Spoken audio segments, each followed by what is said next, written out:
Hello, welcome back to Spiritual Soul Centre. Thank you so much for tuning in. I'm so grateful for all you guys tuning in and joining us today. It's going to be a really cool video today.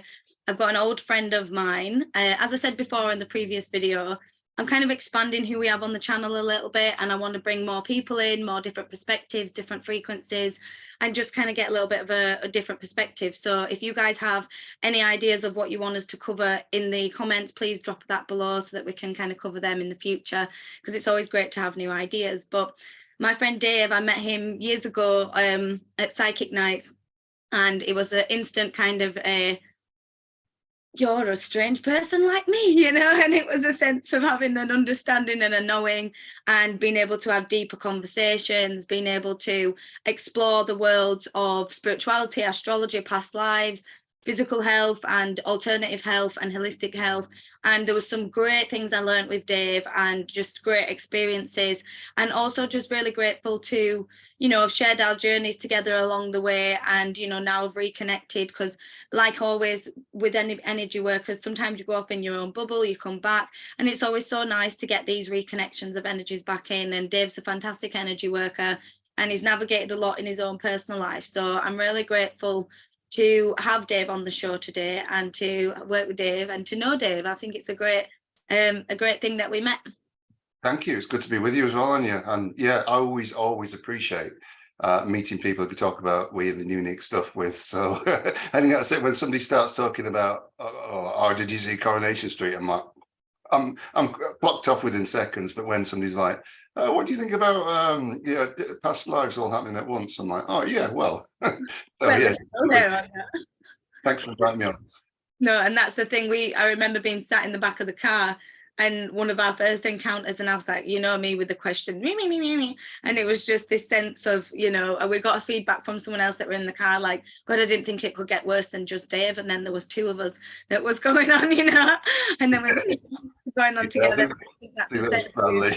Yeah, it was bad. Oh no, we've got two of them now. Oh God, I just want to talk about Coronation Street football. Oh, I know. And we're just love them today, so. Multi-dimensional consciousness and quantum healing and levels, and this is the point. Yep.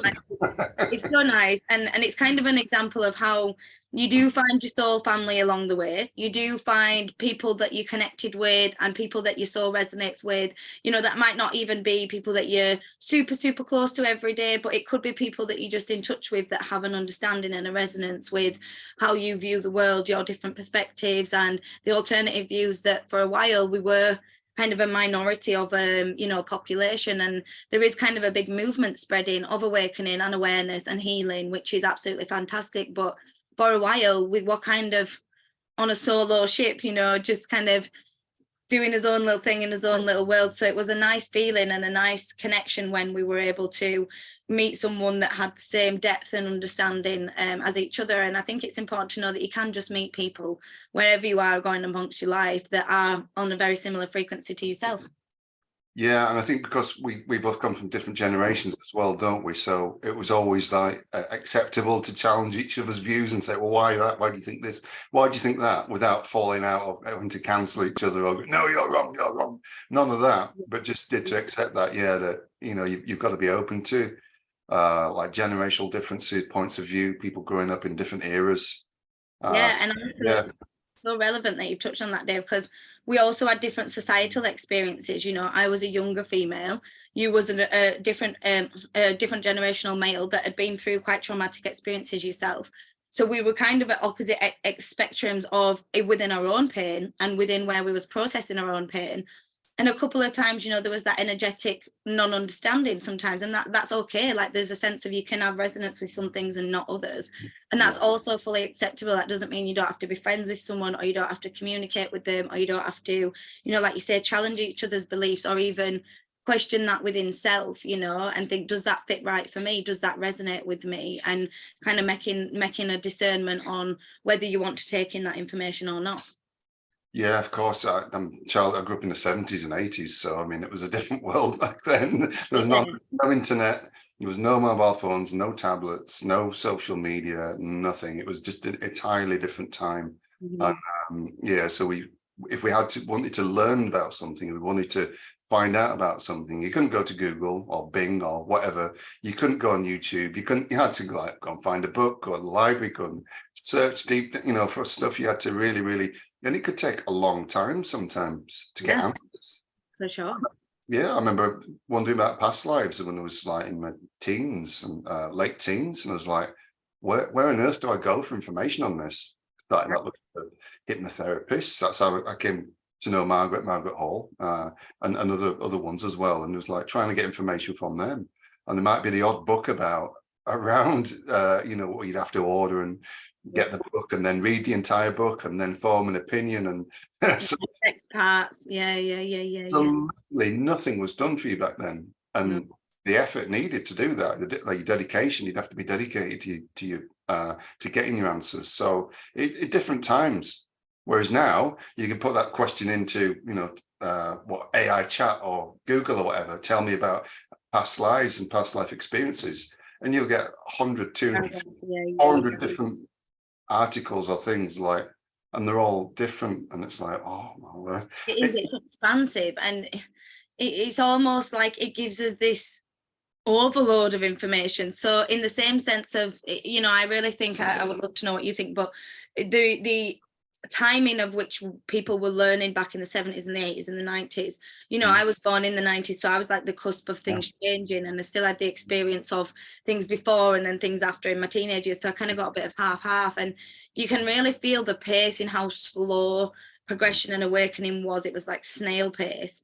And then into the millennial years, it was amplified on a fast level, and that was reflective in the technological advancement, in the societal advancements around it, was reflective in how much we leapt in a societal growth from, say, 1900s to 2000, from then 2000 even to 2020. There's that giant leap in the expansion of technology and awareness, and then conscious understanding. And I think it's kind of reflective of the pace in which that we was allowed to learn previously in previous years and decades, compared to the pace in which we're allowed to learn now. It's unfathomable that we could get to a level of understanding multidimensional consciousness, ET communications, and past lives in a few months, rather than that taking a year's worth of dedication of life study to get to. Yeah, absolutely. And I think when the technology did come along, I remember buying the first home computer desktop and like plugging into the phone line so you couldn't use the phone. And like, I just kind of leapt on the technology and thought, right, how am I going to use, what's it going to be used for? What am I going to find out here? And it took a while for the internet and the web to develop to the point where there was more information available. But I never stopped reading books. I never stopped doing study and other things. So I think I was in that era where we got the best of both worlds. And then obviously from meditation, I started meditating at 8 years old, so over 40 years ago now. And it's like the meditations, a deeper and longer the meditation, you would get information that way as well, just pure meditation. That would kind of like bring everything together in your mind and crystallize things to the point where you then thought, right, I've got a better model of what I believe is happening in a situation where between lives, past lives, and then just like a computer software, update that every so often when new information comes in, new download, new information, and right, okay, maybe it wasn't so accurate about this theory about the astral world, but maybe this is a better theory. I'll replace it with that for now. And on. It's like upgrades, with Android or iPhone or whatever.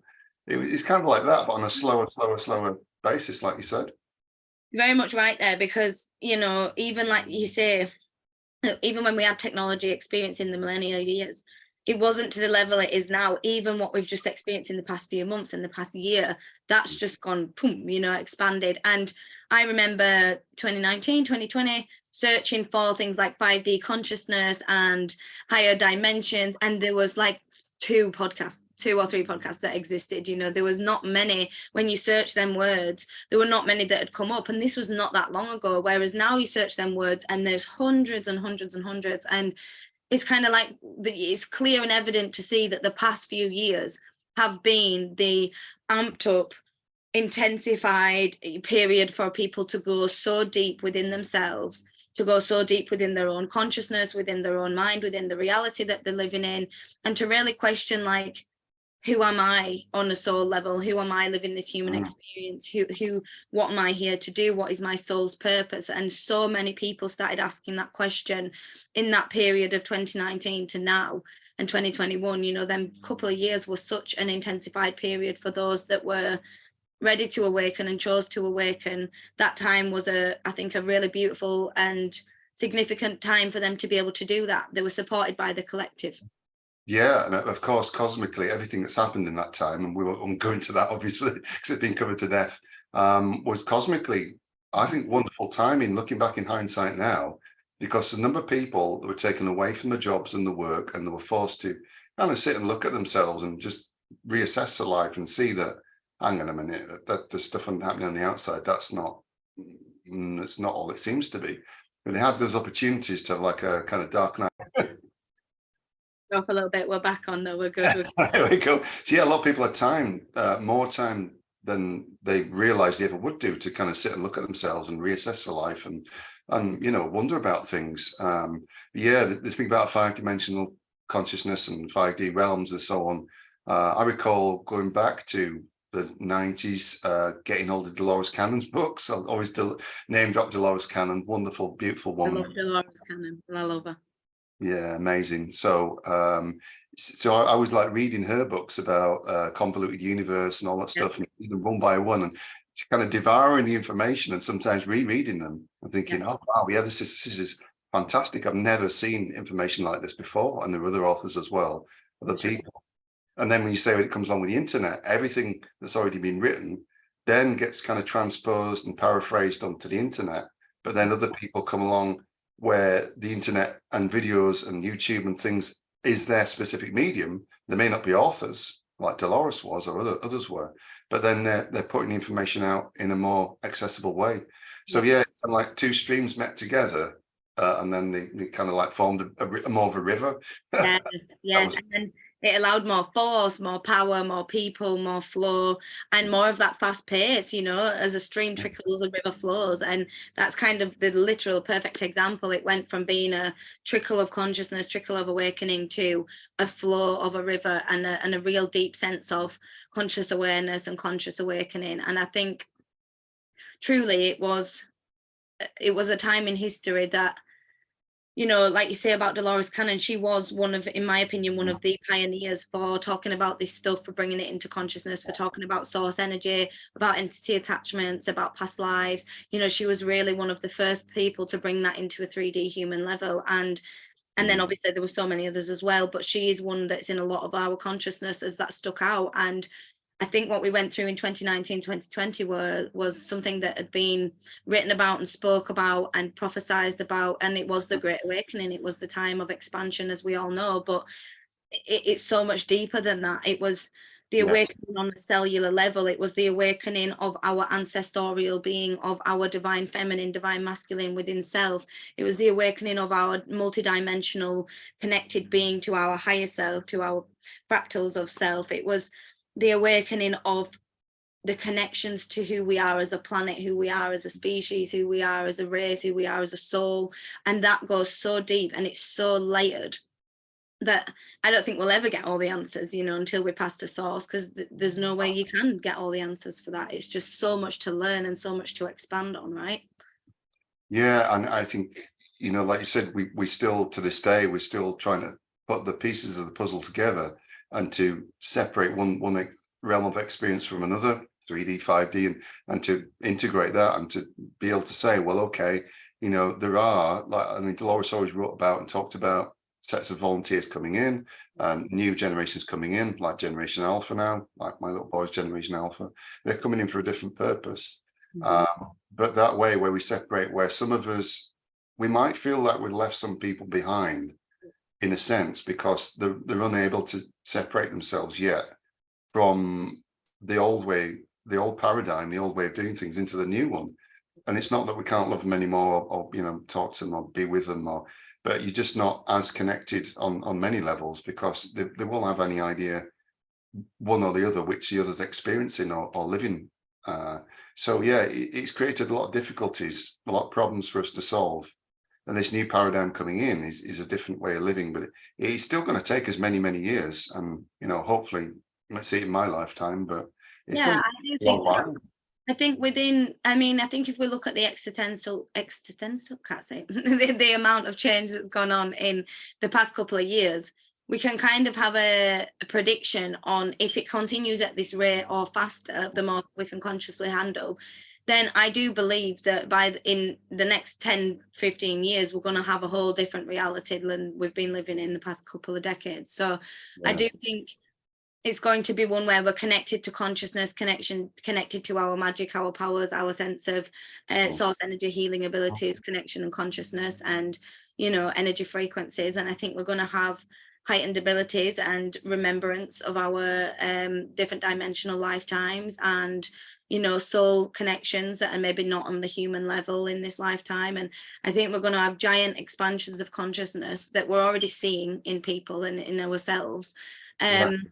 And I think that's why I think definitely it's going to be in our lifetime, but how that's going to look for, like you say, the new generation and the waves of volunteers that are builders and bridges for the new earth. A lot of the builders are being born now to create this new earth, and then that's going to be changed from how we create it, because we're like the limbo phase, from the old to the new. There's still going to be a sense of a currency exchange. There's still going to be a sense of, a trauma transmutation process, because we've all been at such a lower dimensional level and to done things in a certain way. We have to have that bridge in between. And I think this is what the next 10 years is going to be. It's going to be the kind of the bridgeway between what we know as our earth and what's going to be the new earth. And we're just kind of on the pathway to making a solid footing to get there.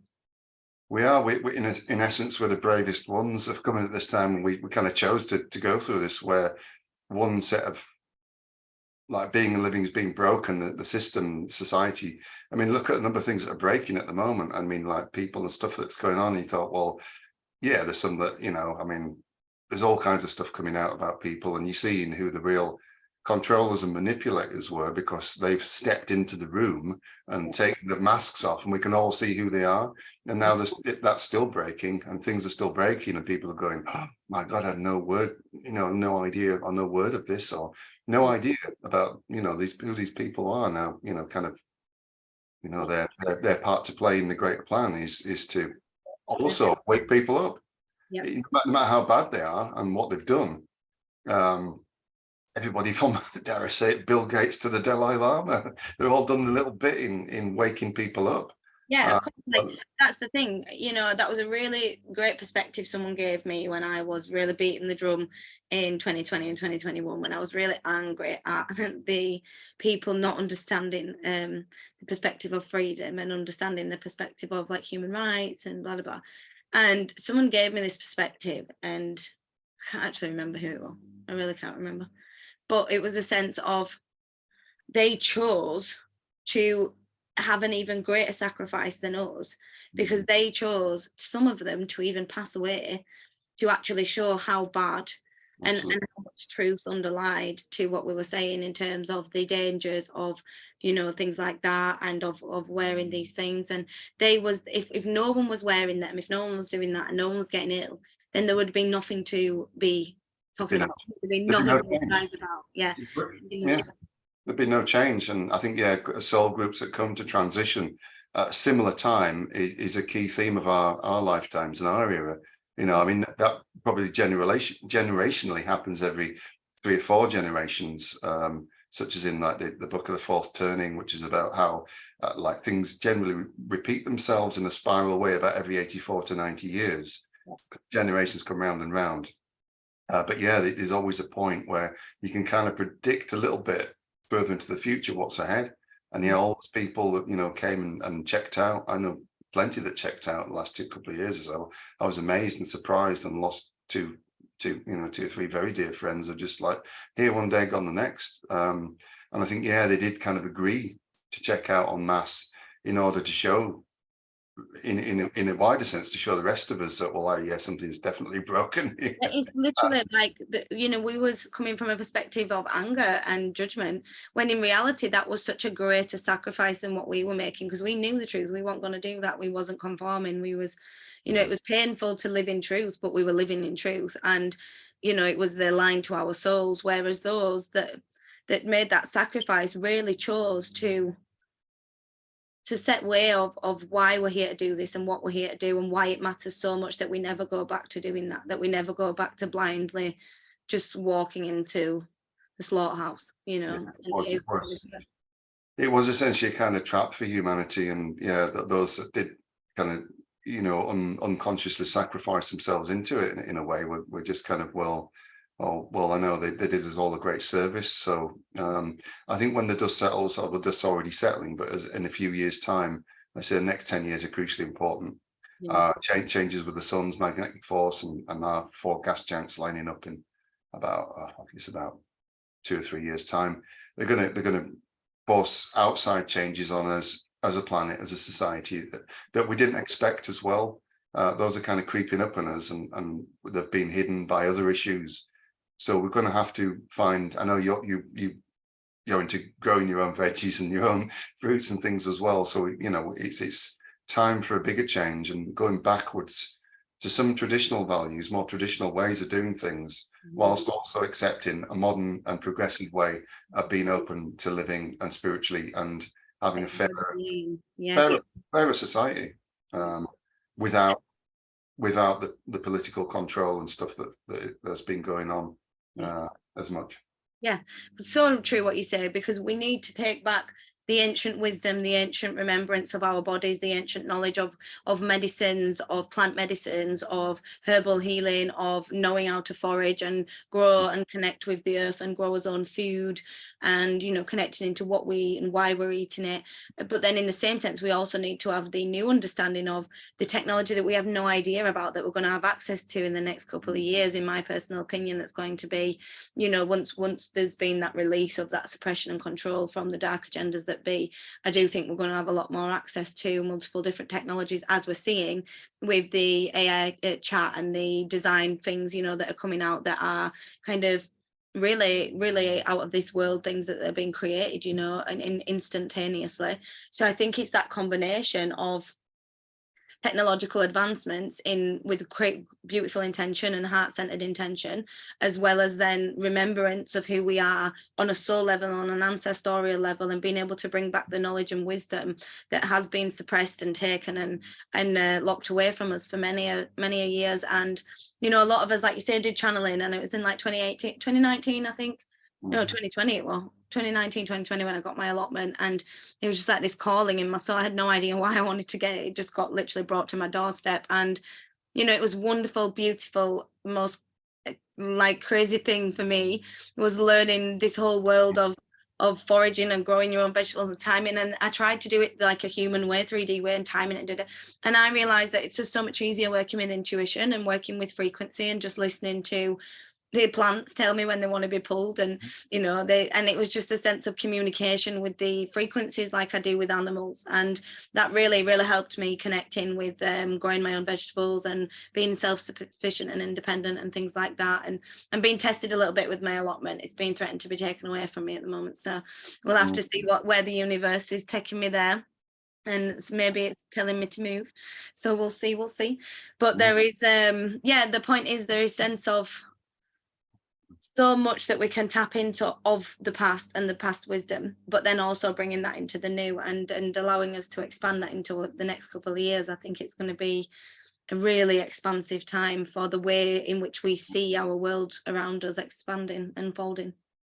Oh yeah. I mean, I kept an eye on this for the last year or two, maybe even longer, about, you know, when you go in the supermarket now and you look at, and you go down the vegetable section and you notice how sparse the shelves are and how kind of slim most of the selection is most of the time. You know, generally it's like, oh well, it used to have a lot more stuff. There used to be a lot more varieties, and this used to be a lot more, and now it's just kind of gradually slimming it down, and it's like, oh okay, where we get to the point where, you know, you'll only have a choice of a handful of things, or and a lot of it's seedless, so a lot of the fruit and vegetables are seedless, you know.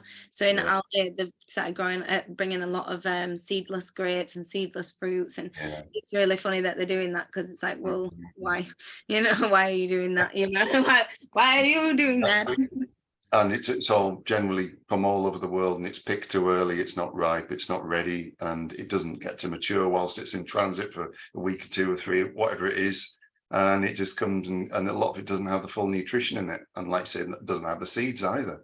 Yeah. So yeah, I sometimes end up looking around for superfoods and things that are nutritious that you can still get hold of in great quantities, like maca and moringa and different things like that, all kinds of stuff like that, and antioxidants. So yeah, I think like when you're fasting and when you're looking at autophagy or autophagy, however you want to say it, depending on which side of the Atlantic you're on, you think about what foods are going to not only give your body the nutrition it needs.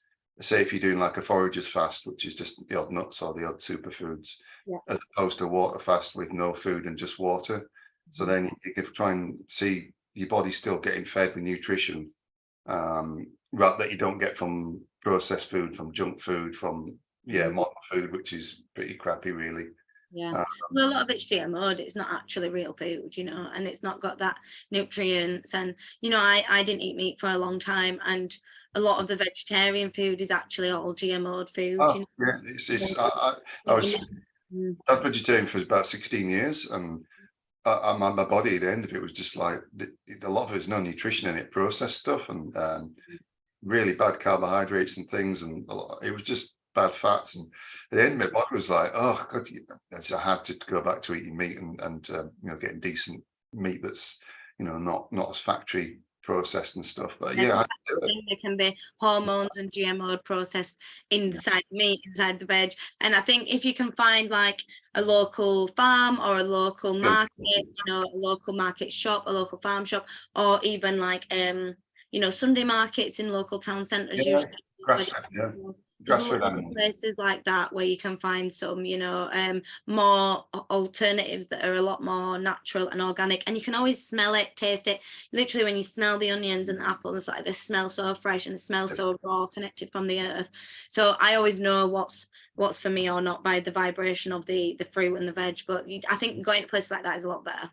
Oh yeah, and I think you can taste it really, genuinely, the difference with naturally beautifully grown food, where your body appreciates, as soon as you're eating it, it's on your tongue, your taste buds, you can appreciate that it's fresh and it's good and it's wholesome. Where the processed stuff just has a lot of additives, sugar, salt, fat in it, and those 3 things alone is enough to mess up anybody's brain chemistry and the psychological build. Malnutrition. Yeah, it's malnutrition. Basically, all of the functional medicinal doctors say that these days most of the malnutrition is in the West, because people are eating food that's really zero to very little nutrition in it.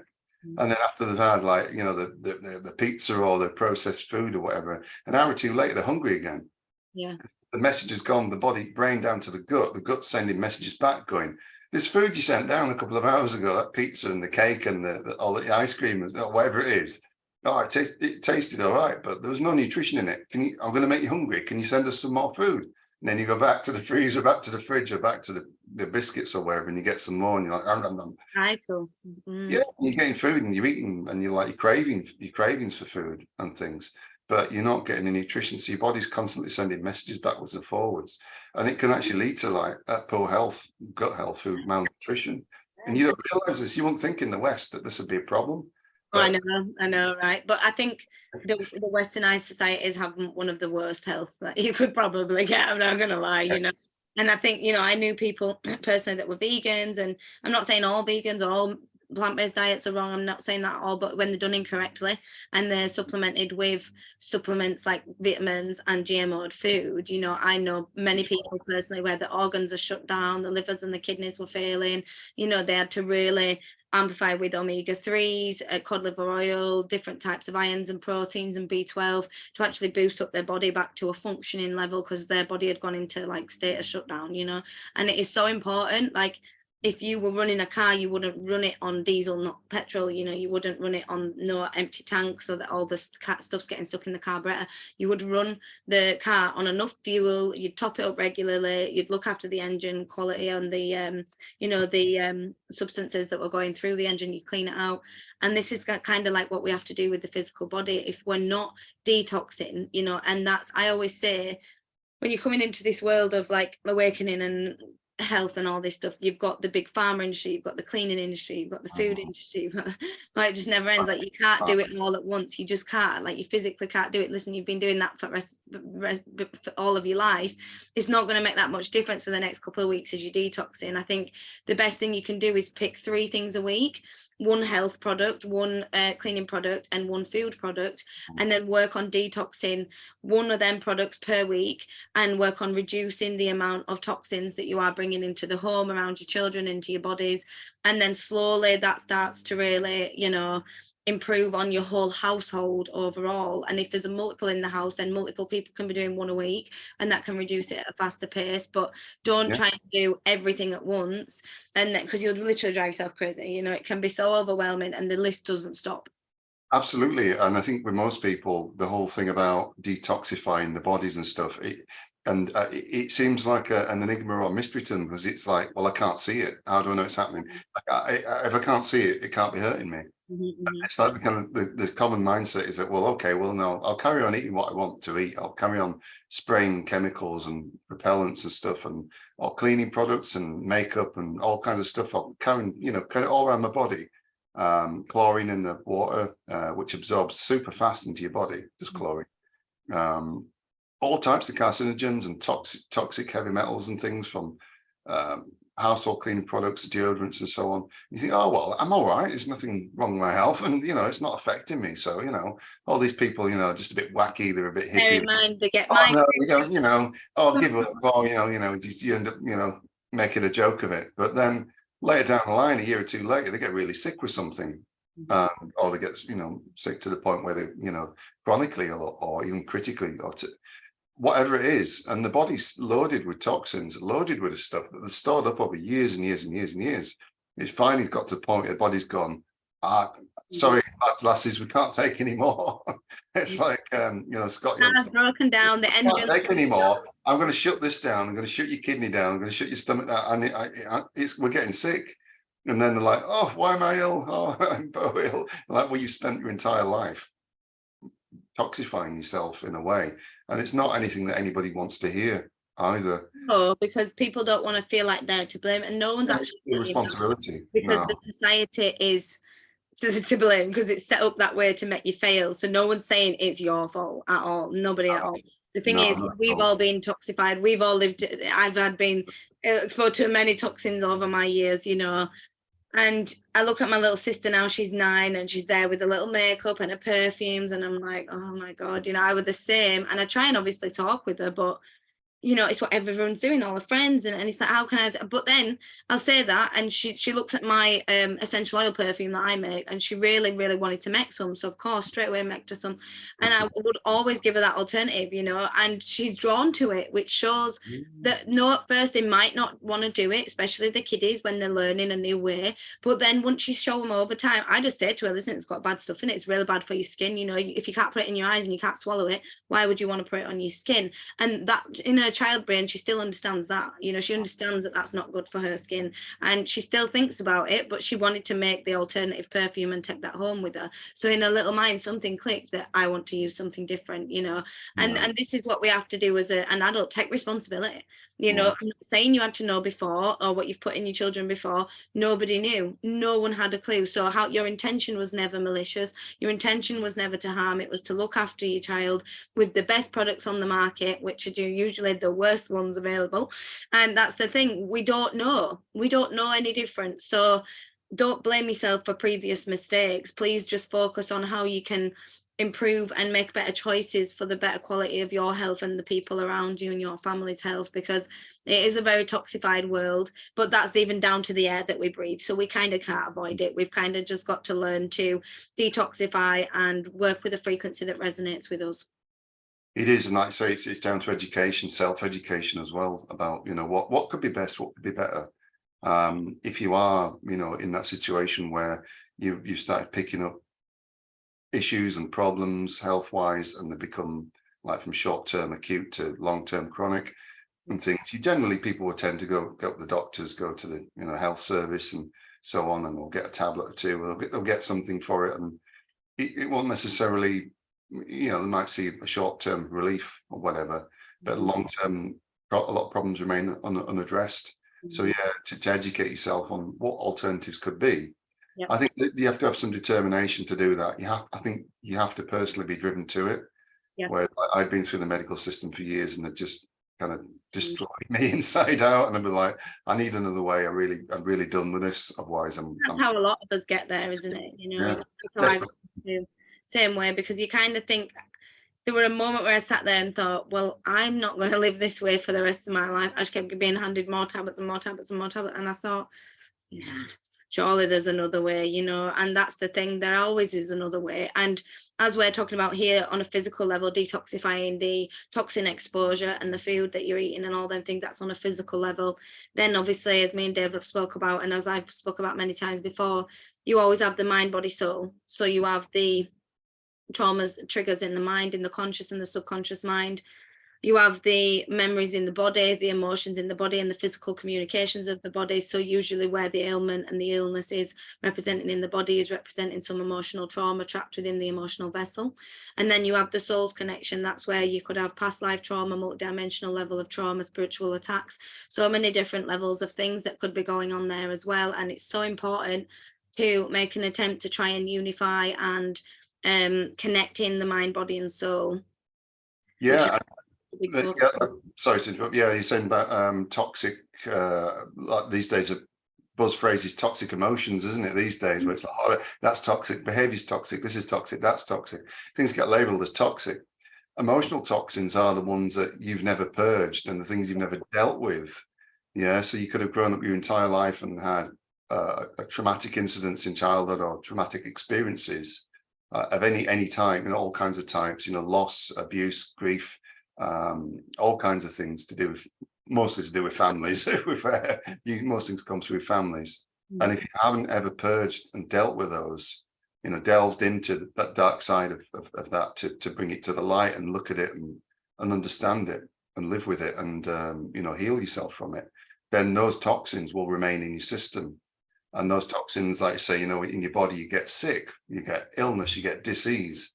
The same emotionally, the same disease with those toxins leads to emotional sickness. It leads to, and later on, if it's really ignored and really suppressed and denied, yeah, physical illness, it'll actually find a way to work itself out.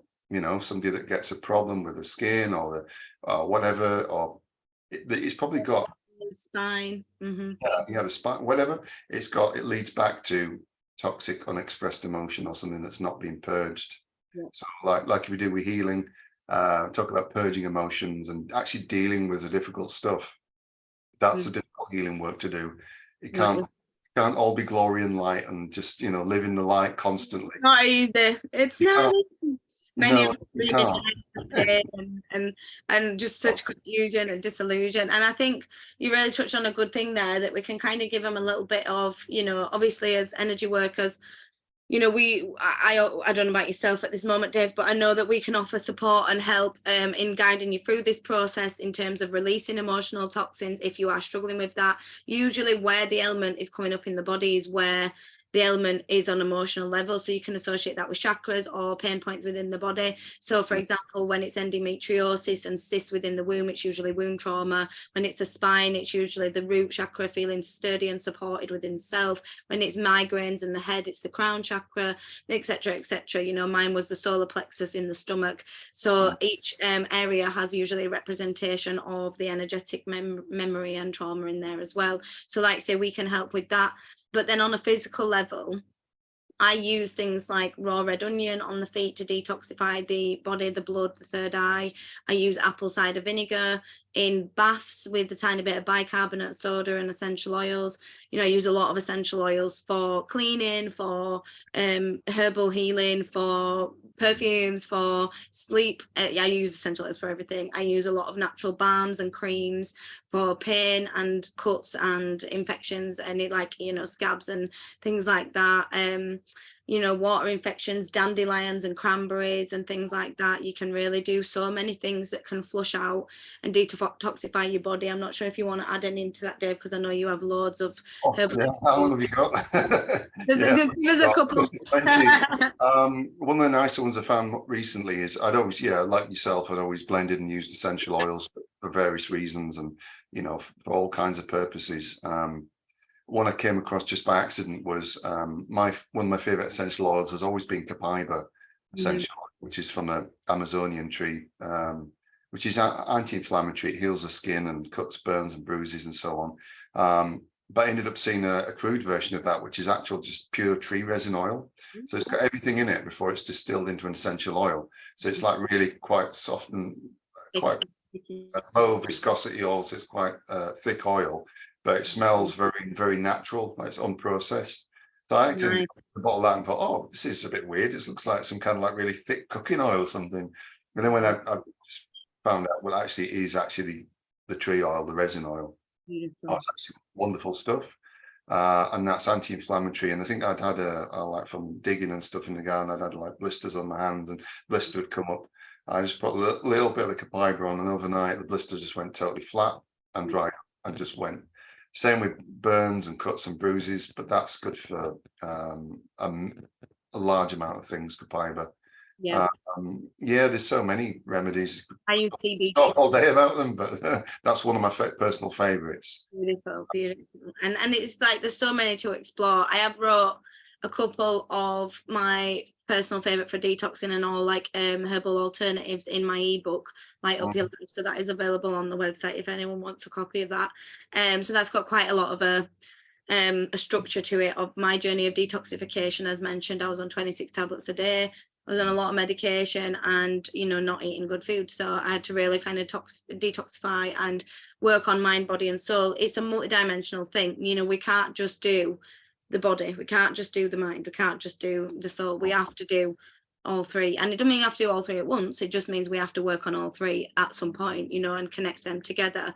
And I think it's important to not give yourself any like pressure and stress, like really just flow with it. Naturally, I'll be drawn to do certain things, and then later on I'll find out that that's actually for that, and that's connected, you know, certain essential oils, certain herbs, certain things I've foraged and put in my tea. I found out, oh, that's to help with that. And like sometimes your intuition knows best, sometimes your subconscious mind knows best. Obviously, if you're ever unsure, please check. Don't just forage random things and eat them, but make sure you're checking things. But you know, I have some foraging knowledge, that's why I can do this stuff. And I have a book called Knowledge to Forage, which is a great, I can't remember who wrote it. I think it's called Home is Where the Heart Is, but it's a great book. It's a massive book, but it's full of information on foraging. So it's really important to do your research and educate yourself so you feel confident in what you're doing. But once you do that and you feel confident, allow your intuition and your subconscious mind to guide you to where you need to go, because we're always led through different healing modalities and different healing routes to expand and to learn, because there was never just one magic healer, you know.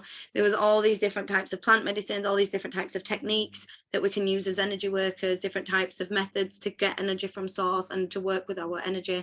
Like, it's just about finding what works for you. And, you know, we can help you do that, or you can help you do that on your own. There's so many different ways that you can explore your connection to self and expand that. It's just about kind of picking one or two things at a time instead of trying to do everything at one time. Yeah, it's important, like you said as well, that the more I studied down the years, getting at my situation, because I experienced an accident and injury, and then the onset of fibromyalgia, arthritis, and all kinds of horrible stuff that was just like, oh, how do I deal with this without drugs and things? And you know, still manage it as well. Of course. The key I found was to actually do the physical correction. So I've got back to, because obviously I had a break because of the coof and stuff and whatnot, for going to a chiropractor to see a really good chiropractor to put back straight and the spine right, and everything else. I mean, you have to actually do that physical work and get that physical therapy in with the natural remedies, the sound and healing, you know, sound healing, Reiki healing, or whatever energetic healing you're using. You've got to compose everything together. Otherwise, you're probably not going to get the right results. But at the core, you have to do physical stuff. You have to do what's necessary, what's required, and you have to be willing to do it as well. Because if a lot of people aren't ready, and then they say, well, you need to do this therapy or this, that, the other, and they're still in two minds. I'm not sure if I want to get past this yet. I'm not ready.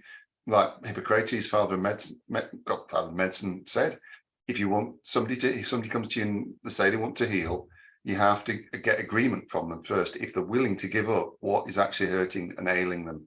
And what they're defining that as them. If they're not willing to give it up, unconsciously or consciously, then there's no point even starting to try to work with them to heal them, because people can be funny, as we know. And, all the time people like, well, oh, how did you, get your health back? And so the other, well, I did this. I went to see a chiropractor and I paid for that. You won't get it on the NHS. You won't get it for free. I'm like, well, how much does that cost? Oh, it'd be like, cost me, 30 or 40 pounds a time. Oh, I can't afford that. I won't pay that. I don't have the time. I'll buy 40 cigarettes a day. I'll drink, I'll drink 10 pints of beer, 20 pints of beer every weekend. I'll do this, that, the other. I'll spend my money on network streaming TV, but I'm not prepared to put that aside for my own body, for my own health. And I'm like, well, all right, okay. There's no judgment or criticism in that. But it is essentially, you get to the point where, like me, I was desperate. I was like, I need to try something different. This has to work. And your spine stretch out and that. I got nearly an inch back in height as well. I'd lost over the years. So I was like, oh, no, for me, I'm tall enough already. I don't need any more back. But the little unexpected bonuses of using functional medicine and things that can actually heal conditions that otherwise would go just suppressed, mostly with modern medicine, with tablets. Sure. Like I'm sure we instill ailments and still, like you say, when people ask me, oh, how did you get better? It's not ever one answer, because it's such a combination of all the herbs, all the healing, all the cold water swimming, all the Thai massages, all the energy work, all the journaling, all the community, all the therapy, all the combination of everything, and the self-acceptance. Well, I wrote one, and it's a sense of having the understanding of that. I didn't just do one thing. I did so much. I took accountability for my own life, for my own reality, and I chose to make a change. Very small changes at the time, that looked like small things, by changing what I drink for tea, swapping caffeine, drinking herbs, going on more walks, getting more vitamin D, more sunshine, meditating outside, doing yoga, very small things, starting cold water swimming. At the time, there wasn't big deals to me, that massive big thing. But then in the overall, the way that changed my sense of being and sense of self, that's how I got to my journey of healing and connecting in with myself and source and doing the healing work, was how I then got there. And, there isn't one answer. There's never one thing. It's just, for me, it's working on the mind, body and soul. That's how we heal.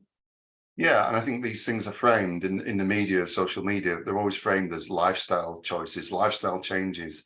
Whereas in fact, and things are played down to the extent with energetic healing, sound healing, functional medicine, naturopathic medicine, herbal medicine. They're always played down to like, oh, well, be careful, boys and girls, because these could be really dangerous for you and could kill you.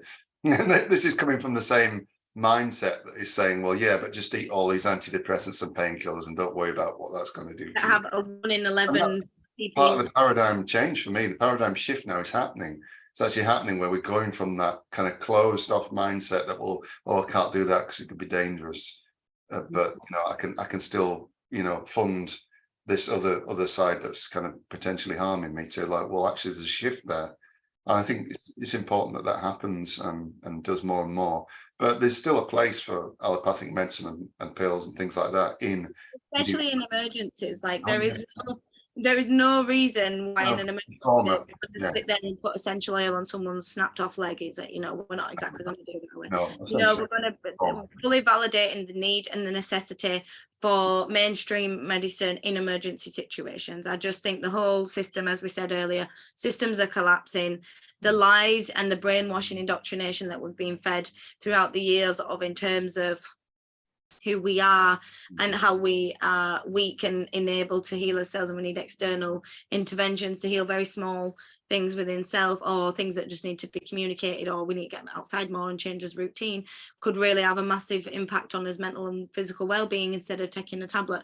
So I think that's the system part that's going to fall down, the unnecessary interventions, the extra additional overwhelming manipulation and commercial gain that they get from the more people prescribe, blah blah blah blah, as we know. I think it's a sense of point. And I always say to people, if I break a leg or an arm, or I get run over, or I need a heart bypass or whatever, the system is very good with trauma, with childbirth, child delivery and childbirth, and transplants and things like that. Trauma, if I have any of that, you definitely go straight to them.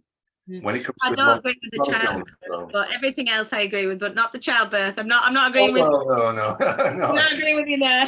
Well, I say they're excellent with childbirth, but sometimes, yeah, being a dad, you know, and you know, going through that with my partner at the time was like, well, yeah, that's Obviously, it's the they same got thing. the job, they got the job done. That's all I can All say. we know, exactly, and I'm not saying there's a Eventually. problem with it. It's all we know. It's all we know of. Sure, it's the same thing as before, but there is new ways in that as well that are coming out. I've just done a video on that with a lovely lady, a different Trisha, not my Trisha, a different Trisha. That's on the channel. But yeah, check that out. It's all about hypnobirthing and wild birthing. She's really cool. So that was a really great perspective on big pharma and the system with childbirth as well. So that may be really cool to check out. And it's not everyone's experience by any means, but it was really educational, and I found it really good to do as well, because I have quite adamant views on that. So it was quite nice to have someone that experienced that as well. But that's the thing, Dave, all the systems in their own ways, they can't continue. Like, you can't just get a broken mirror and then patch it up a little bit and go, oh, it's all right now. You know, the whole mirror has to be scrapped and we have to get a new one. And we will use core ideas of the emergency procedures and things like that whilst we're going through that transitional period. Of course we will. People are not just going to be left without any medical interventions. However, I think that the necessity for that will reduce over the next few years as we're connecting in with healing, herbs, plants, Mother Earth, and ourselves. I don't think we'll need it as much. You know, I don't think people are going to be getting as severely ill, chronically ill, as severely disconnected from their bodies as we have been in the past. Yeah, that's the whole point. And I would recommend or point people towards a very good book by Amit Goswami, Indian chap who's a quantum physicist, but he's a book called The Quantum Doctor, where he discusses this very topic of, well, actually, there's room for everybody at the table when it comes to medicine and healing, rather than just one. What we've got at the moment mostly is one industry, allopathic medicine, pills, radiation, whatever they do, taking full control of the entire healthcare system, whereby there could be like a round table for everybody, and that would still be part of it. Nobody's saying get rid of that. It still has value, but also introduce everything else, you know, sound, healing, naturopathy, all manner of other things that are available as well, to have the whole toolbox. Whereas we still have very archaic laws, even in this country and other countries, about what you're allowed to use for certain illnesses and diseases. And so many things are banned. Yeah, So many different medicines. use that, you get arrested or locked. It's hilarious, isn't it? Using that or researching or giving that treatment to somebody in this country, whether or not it could save the life or whatever is regardless, but it's against the law. So everything needs to kind of subtly shift and change. But like I said, that probably will take a lot of time, won't it? Yeah, I think definitely there is a lot of opinions being thrown about that it's going to be within immediate, you know, time. And I don't think it's not going to be immediate. I think there is going to be immediate changes, but I just don't think it's going to be everything all at once, because as we know, many people can't handle that. So I do think there'll be immediate collapses of truth being unveiled, you know, the systems being shown to be more of a profit margin and more of a mainstream thing rather than a personalized, tailored service for yourself. You know, I think that's going to be kind of evident, and I think there's going to be but then, you know, I think there's going to be so many different aspects to not even just the health industry, the policing, the government, the schooling. Like, there's all these systems that create the system, that create the matrix that we live in. And you can't just have one fall down. It's not just one person to blame, one industry. There's all these connectors that have contributed consciously and subconsciously to enforcing this matrix in reality. And I think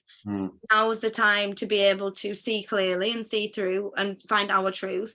And also, going back to what we were saying a minute ago, you know, there's going to be all these other alternatives, but the main thing we're going to have is the remembrance of self and the remembrance of source. And once that comes in, then really there's not much that you can offer me on an external level that matches that knowing and that connection on a deep level. Again, in an emergency situation, of course, but in a generic situation, I do not need the reassurance from an external force or an external person when you have an understanding and a connection to yourself and your own body and your own connection to source. It creates a sense of deep understanding with self and deep trust with self that I don't think a lot of us have as humans in this experience because of the way the system's been set up.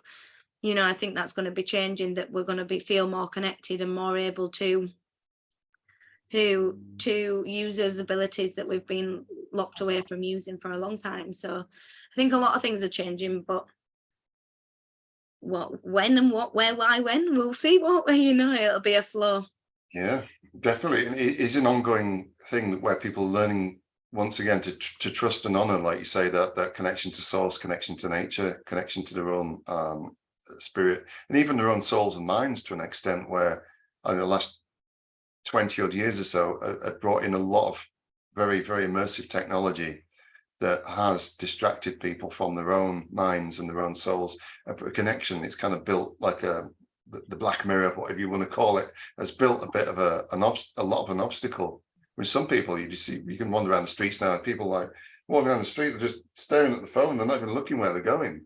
You know, all the time. It's like, well, you know, you've put this obstacle in your own way, and you're getting dopamine hits in your brain every time you get a like, or you get a message, or you get whatever.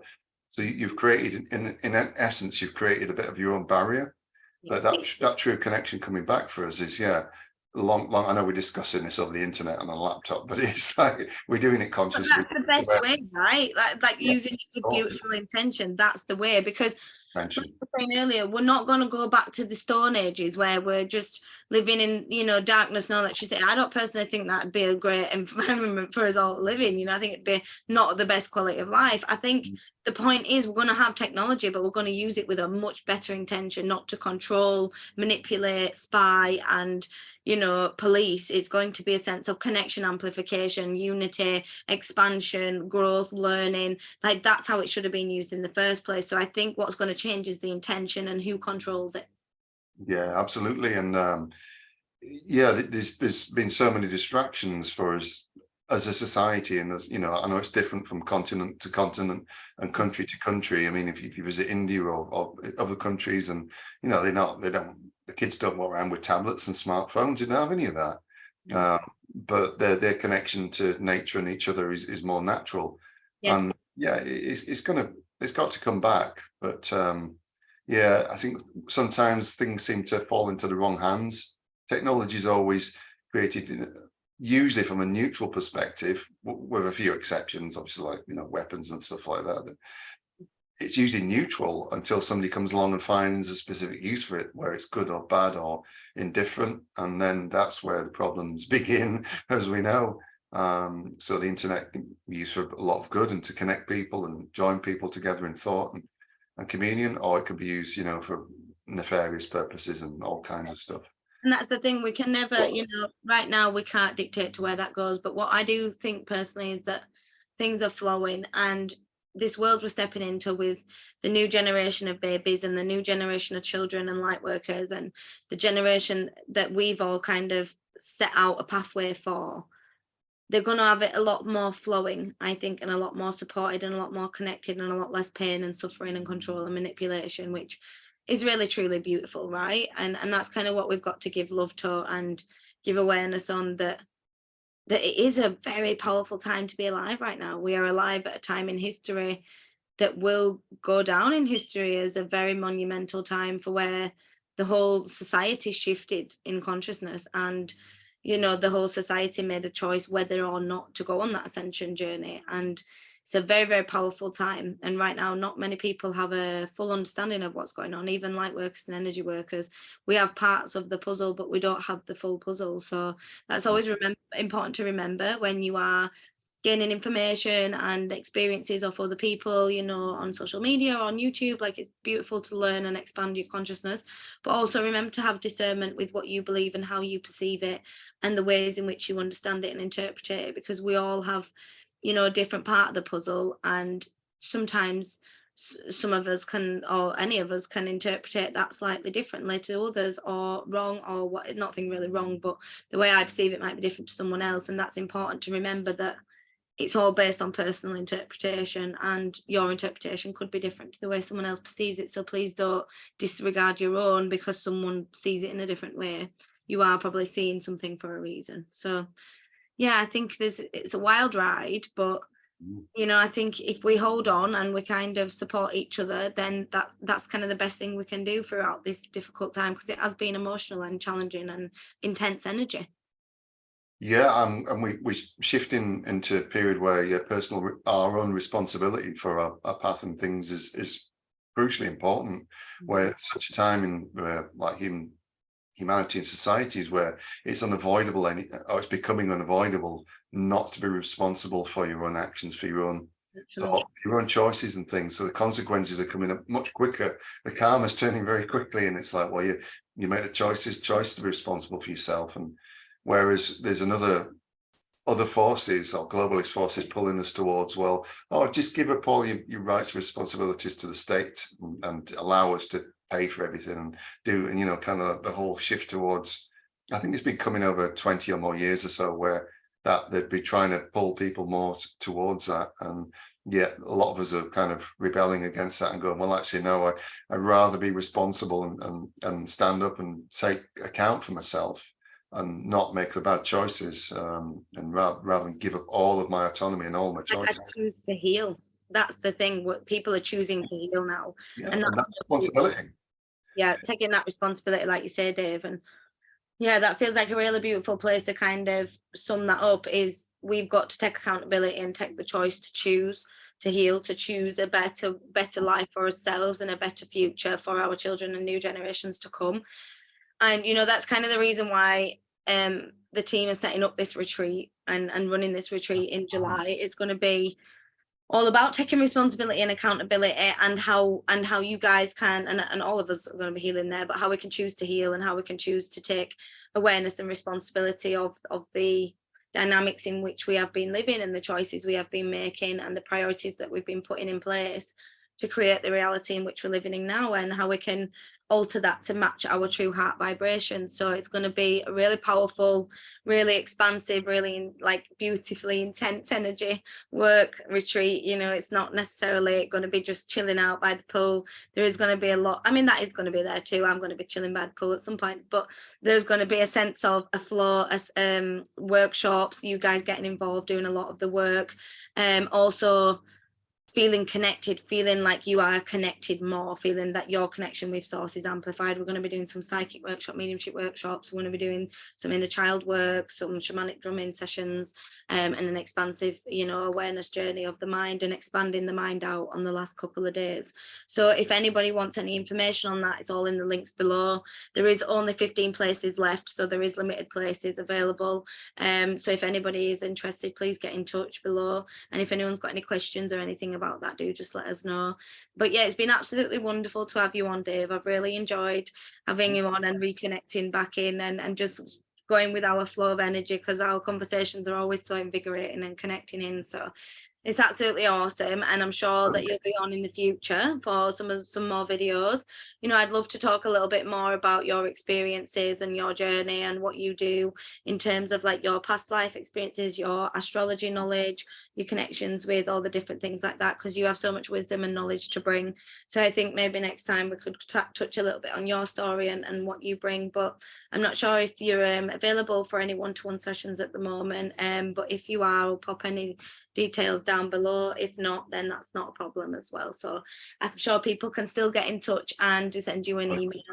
They can. I'm kind of retired at the moment for the time being, while I deal with other things. But yeah, I'm always here to talk to people, and that's fine. You know, sometimes I love that. Yeah, sometimes as an energy worker, we have to, you know, take time out and, you know, just do what feels right to our soul. And that's the thing. Sometimes we just need a little bit of a break. But I appreciate you spreading the wisdom and the knowledge that you have, and being able to tap into them conversations and just really bring some magic to people. And I hope that you guys watching this have really enjoyed it. And again, anything you want us to cover in the future, or anything you have questions for Dave or for myself or any future guests, please get in touch, and please just drop us a message. And remember to protect yourselves, look after yourselves, live in the light, live in the love, and always treat people how you want to be treated, but don't take no shit. Absolutely, yeah. I agree with that. Always happy to talk to you, and always, you know, always plenty of my time if you need it to talk about these types of things. I'm always available for that. Don't worry about that. On channel as well, I'm sure. You used to have your own channel as well. So there's different ways people can stay in touch with you and keep up with what's going on in your world. So please don't be afraid, you know, to reach out with Dave and get in touch. But I appreciate you coming on, and we'll definitely have you back on soon. So thank you. I enjoyed it. Loved it. Thank you. Thank you for having me. Bye, guys. Cheers.